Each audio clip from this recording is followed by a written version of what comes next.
Hi, this is Conrad Zimmerman of FistShark Marketing. If you're into our show, we hope you'll consider supporting us with a small monthly contribution through Patreon. For less than the price of a free-range virgin sacrifice to Nurglet the Ravenous, you can help us to continue whispering unintelligible nonsense into your ears. Just visit patreon.com/fistshark or click the big Patreon button at fistshark.com for more details. And thanks for listening.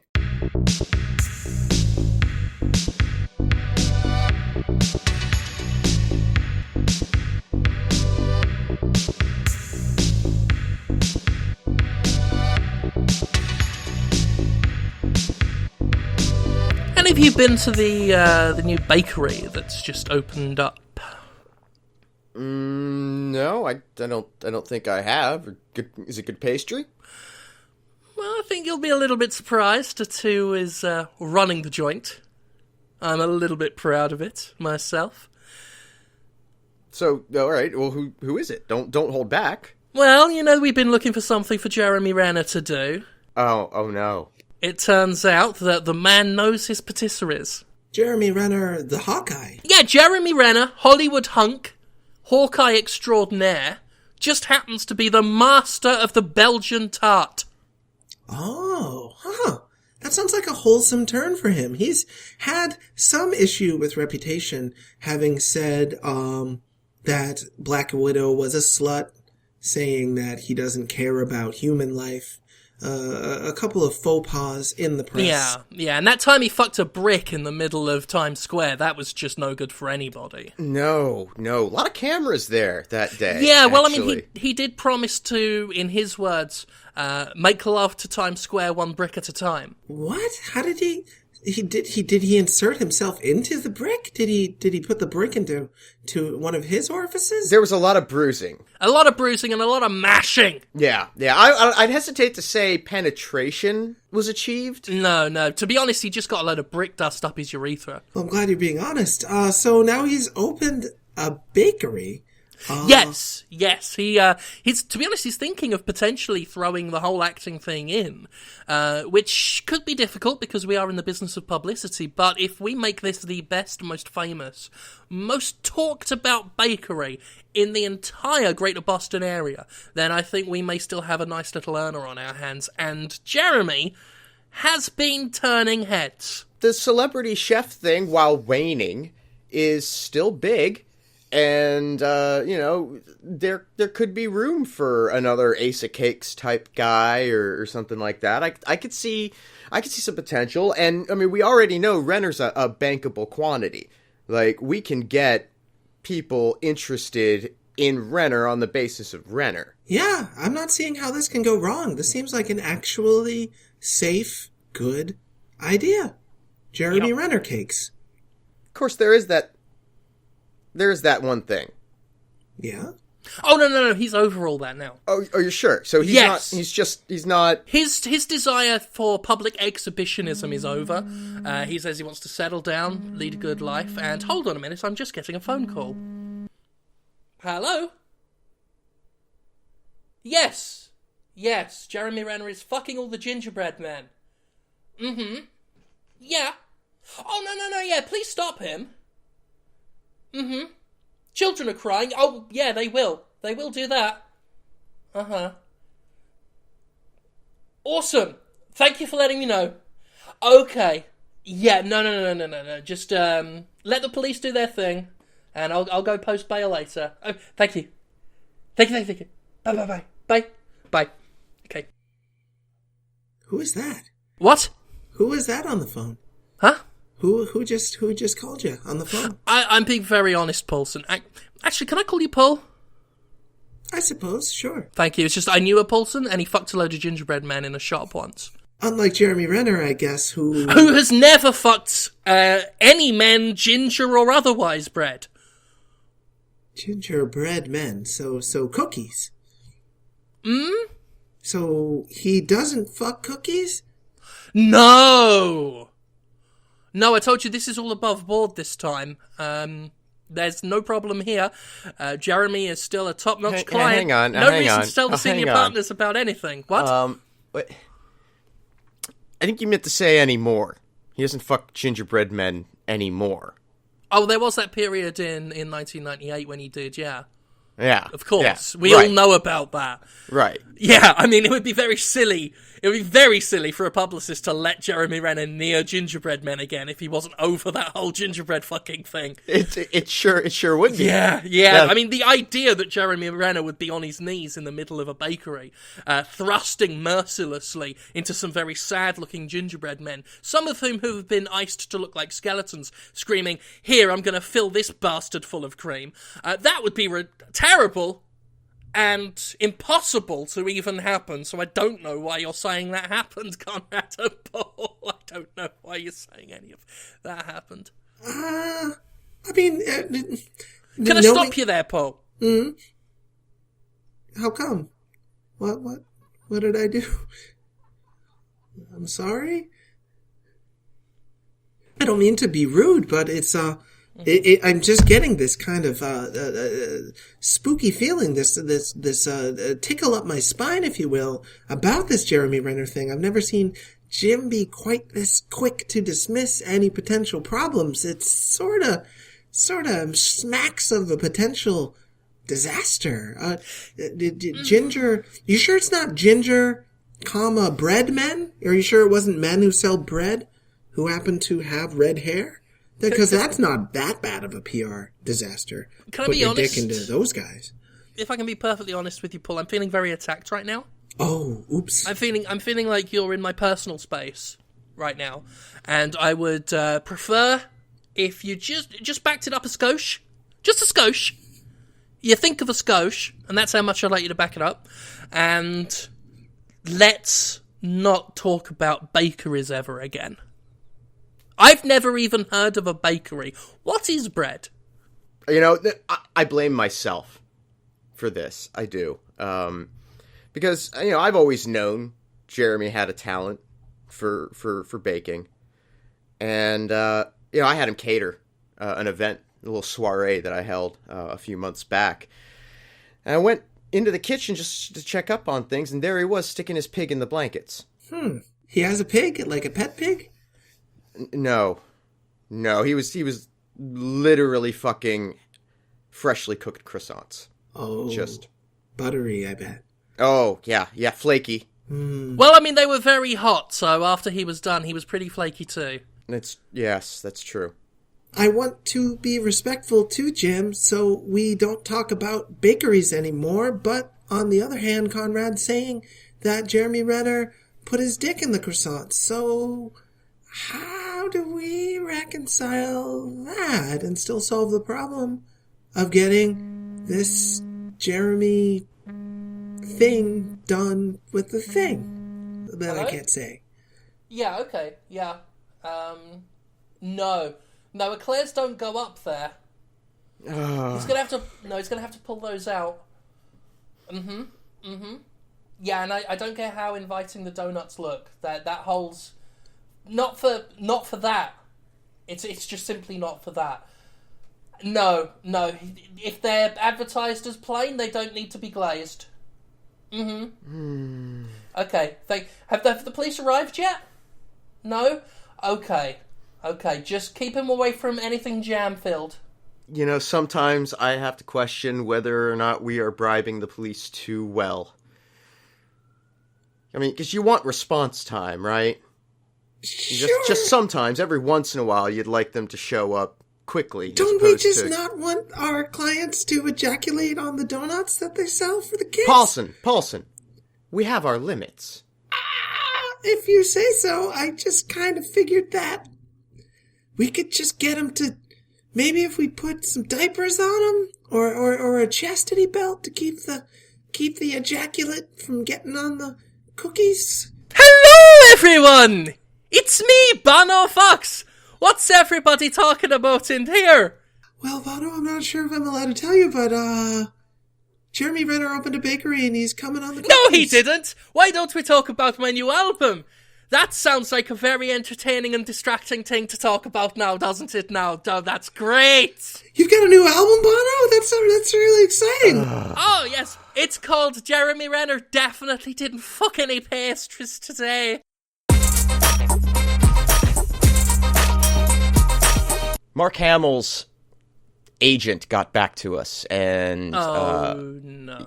Yeah, he's figured it out. How? Somebody put the Blu-ray in his hands, and now he knows the secret's He's out. seen it? Yeah, We were seen guaranteed it. he hates those films. We were guaranteed he wouldn't. What? Who did this? I want heads rolling for this. He had to make it through the whole thing too. That's the baffling bit. He must have just been captivated by Abrams' knowledge of cinematography. I can't come up with any other explanation. Like maybe the fast cuts were dizzying. Yeah, I mean, any large amount of visual information to process, and he is transfixed like a worm in the sun. Are we talking about Mark Hamill, the actor? Yeah. Yes, the actor Mark Hamill, who has just found out, apparently, that he's in Star Wars Episode 7, The Force Awakens. Oh, I was under the impression that he knew. No! He is the Star Wars man. Oh, heavens no. He hates Star Wars. He's been trying to get away from it ever since. You know? Yeah, he didn't want to do Empire Strikes Back, to be honest. He thought it was beneath him. Yeah, he thinks sci-fi is, what's that word? Losers. He thinks it's for losers and dum-dums. And he says he doesn't want to be in another shitty sci-fi movie, and he hates that George Lucas tricked him into signing a contract that put him in 3 films. And he said, that's it. Normally he's a one-and-done guy, but he said, now I have to be 3 and I Lee. Yeah. Obviously, Disney wanted him, right? Of course they did. Abrams wanted him because he is the Star Wars man. Yes, he is Han Solo. Right. So there was the whole project could have been stopped dead in its tracks if we hadn't come along and sort of greased the wheels a little bit. Right. We go in, we talk to his agent, we tell him, look, this is it's a small role, but it's going to lead into sequels.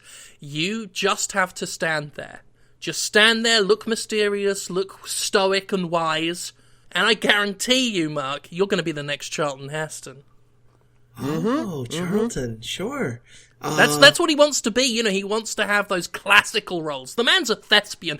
And, you know, I do appreciate his frustration. He's not just an actor, he's an artist. He makes the script sing. He's never gotten the fair shake. He always plays roles he detests. He hates being in Star Wars. He hates playing the Joker. He just wants to do some classic adventure and epic films. He wants a biblical role. Which is why we told him he'd be playing Moses.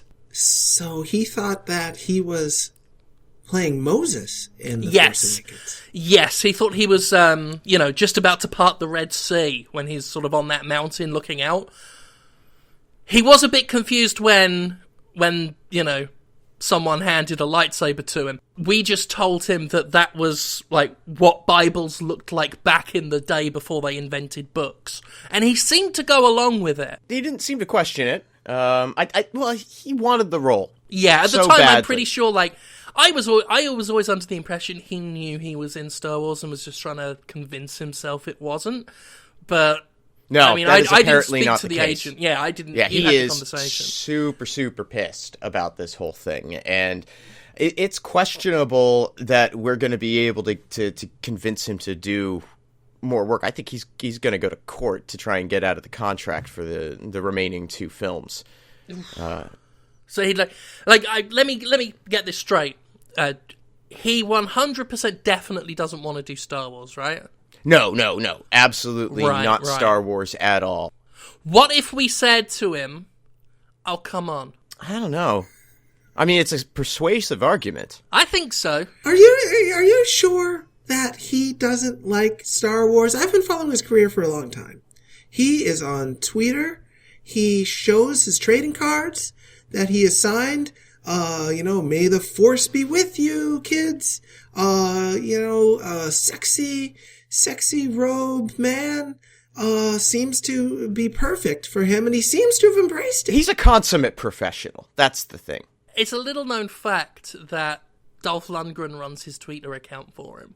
Oh, is that who's running his Twitter account? Yeah. Like Mark understands, as you say, he's a professional. He understands that he needs that interaction with the fans, but he's like, I don't want to do it. I hate dealing with those losers and dum-dums. So he gets Dolph to do it, because, Dolph, he's a smart man, and he's a natural-born mimic. So when he tweets, you think it's Mark Hamill. It's indistinguishable. He's a master of forgery and legerdemain. Just the other day, I was on Twitter, and I saw Mark Hamill in the robe, looking good, saying, remember when I had a mustache in The Guyver? Wasn't that hilarious? I love science fiction. How do you explain that? Yeah. Mark Hamill was never in MacGyver. That was Dolph Lundgren in a moustache. That's how we covered up the fact it was Dolph. You whack a moustache on Dolph and he will look like any celebrity with a moustache. Almost indistinguishable. Yeah, he's really a master shocking. of forgery and legerdemain. So the classic Flash series, 1990s Flash series, where Mark Hamill played the trickster, incredible role, kind of like his Joker work, except for the Flash. You're saying that he didn't enjoy doing that? Hated it. Really? The thing about Mark is he thinks science fiction is for losers and dum-dums. And he's not wrong about that. No, not at all. You look at the swill that we managed to get published or put on television, and I mean, all it has to have is smooth lines, a little bit of blue tint lighting, and I mean, you've got yourself a product. Yeah. Deadpool? I call it Dead Poo. Yeah.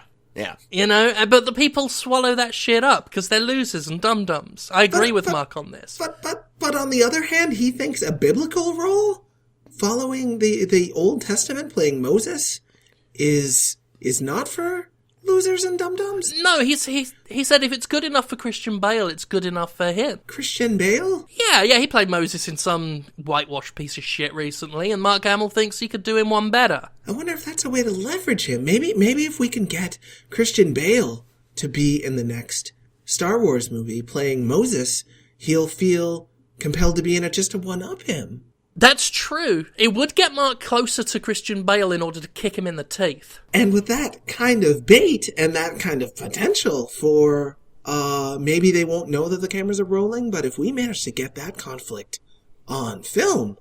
Yeah, wow. Yeah. Well, I mean, I do know that, JJ's interested in bringing back Jar Jar Binks, but he wants an older, sleeker, cooler, more relatable Jar Jar Binks. He thinks, since he's made Star Wars fun again, and he's been able to do what George Lucas hasn't been able to do for years, he thinks he can also do the ungeorgeable and make a likeable Jar Jar Binks. Now, if Jar Jar Binks, right, was swole, bearded, and Welsh, I think people would be into it. So you're thinking Jar Christian Jar Binks. Jar Christian Jar Binks Bale.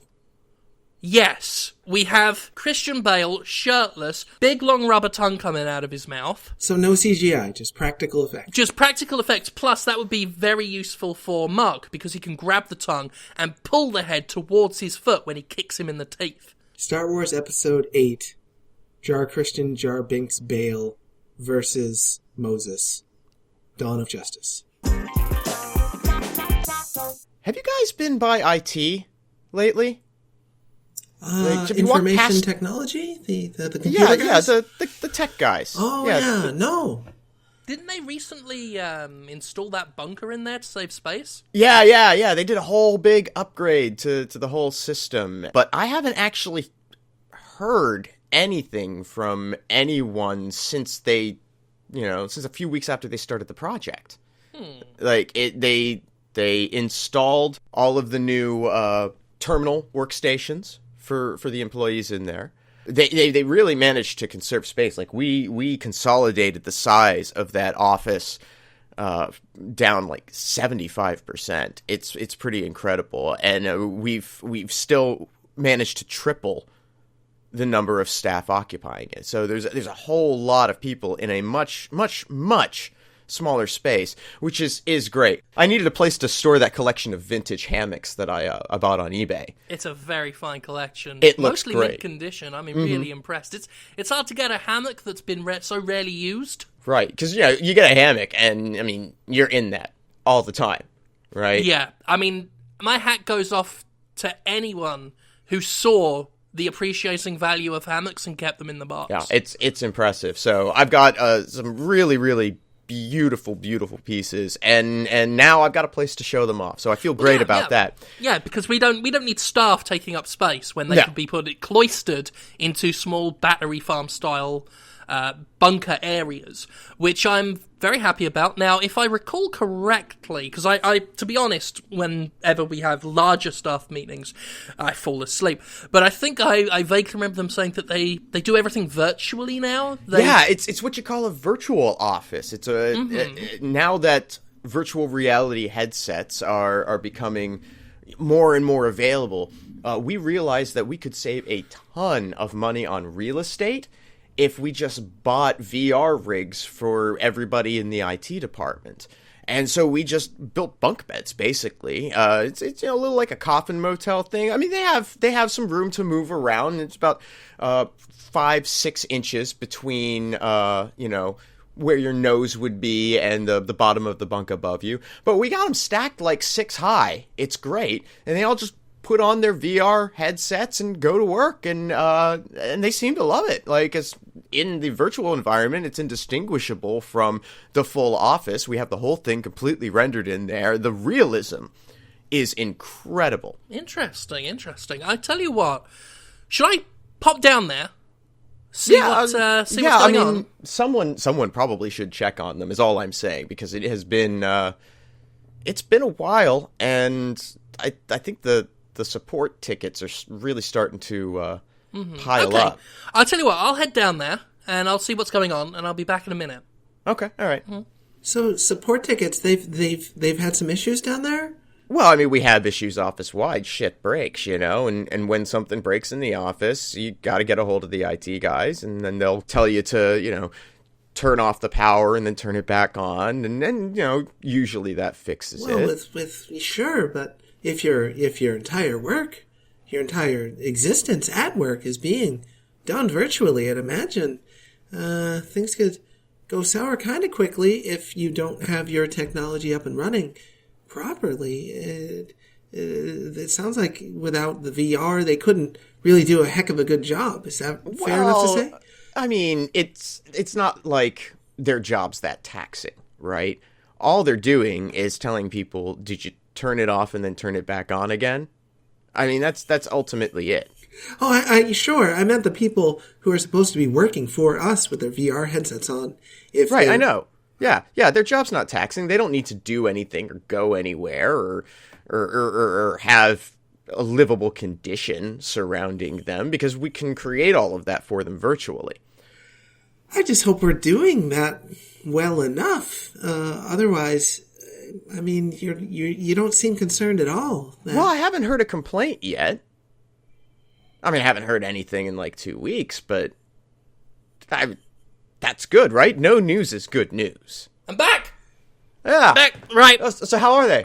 Right, okay.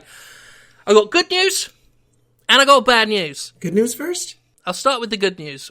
The good news is, right, when I was down there, I couldn't resist having a cheeky go of one of their headsets. So I peeled one of them off, and I popped it on, and oh my god. I know, right? It's incredible. VR is the future. I turned my head around, and there was a whole thing behind me. It's just totally immersive. When I tried it out, I literally could not tell the difference between the virtual office we've created and the one that we have here. They've even got it realistic down to the shrieks of horrified pleasure coming out of Dr. Nightscream's laboratory. Yeah. It's incredible. So much like life. So, what's the bad news? Oh, everyone down there's dead.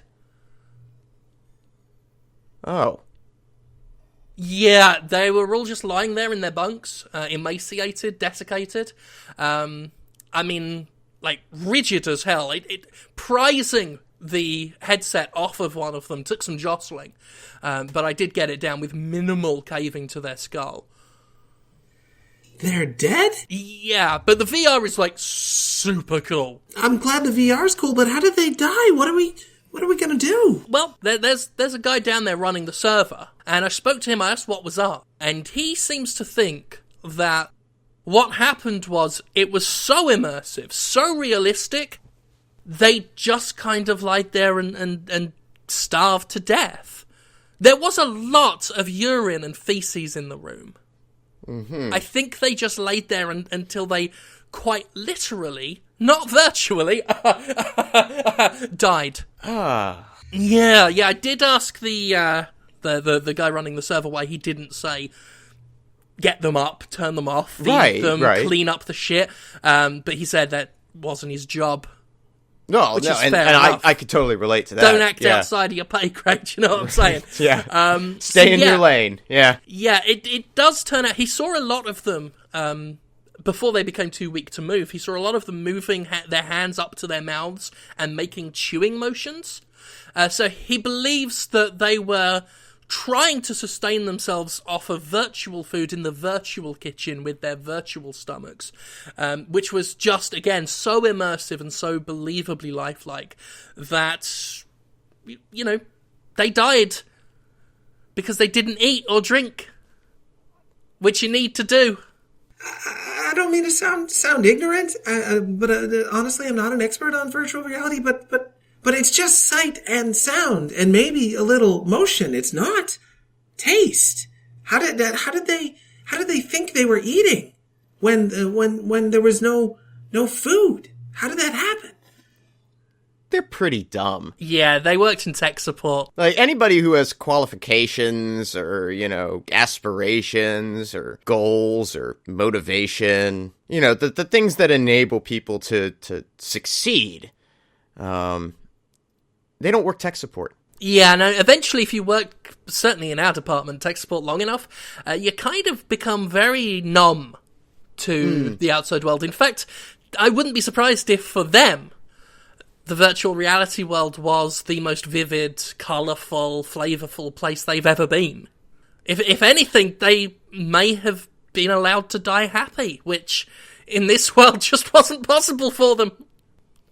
You know, I feel a whole lot better about this now. I feel pretty good about this. I feel like we've done something for someone. We've done a kindness. My next question, though, is we now have what is essentially a gulag full of corpses covered in human waste wearing headsets. How do we market that? FistShark Marketing is Jim Sterling, Conrad Zimmerman, and Paul Sincere. Theme music by Ben Rama. Additional music by Alazar Chand. Our editor is Alan Smithy. Get more episodes and learn how to support the show at FistShark.com. Follow us on Twitter at FistShark for more of our exploits. Complaints can be forwarded via email to fistsharkmarketing@aol.com. And remember, to know a person, you must walk a mile in their shoes. To impersonate them, you just need their social security number. Goodbye.